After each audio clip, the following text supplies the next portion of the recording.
بسم الله الرحمن الرحيم.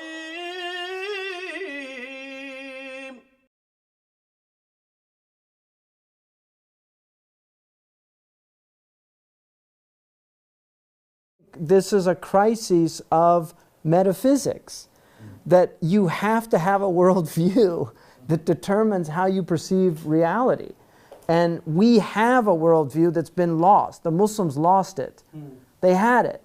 And interesting enough, it permeated every level of society. So through poetry, metaphysical poetry, you know, your country bumpkins in Persia or Afghanistan knew Rumi poetry. They knew proverbs. They knew hadith. And they could say, and I've witnessed this from really simple Muslims, the most incredible wisdom.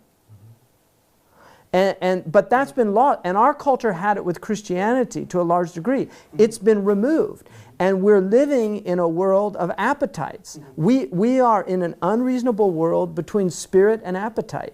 That's the world we're in. Some say the world will end in fire, some say in ice. From what I've tasted of desire, I hold with those who favor fire. But if it had to perish twice, I think I know enough of hate to say that for destruction, ice is also great and would suffice.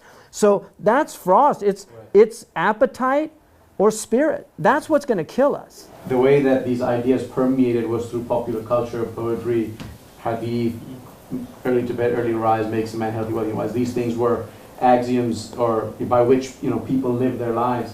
And so it comes down, and now what's coming is do as thou wilt. Do what thou wilt. The common person was never aware of these intricate philosophical, divisions of the soul and so on. But it I think they were, though. See, yeah. the average Muslim would have known about nafs al-ammara, nafs al-lawwama, nafs al-mutma'inna.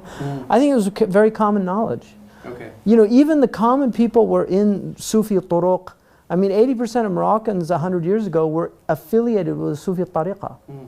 And they would get this... I think very much so, yeah. Okay. And I think at khutbahs and things like that, people hear, I mean, every Friday they sit in front of an imam and they hear that imam telling them about those things. Right. So I think even in this culture, I mean, Thoreau in Walden talks about that, yeoman who was reading Homer in Greek. I mean, I think we underestimate how educated people were. Yeah. I think so. But I think you're right in that they would not have had a kind of philosophical like the intelligentsia. That's absolutely true.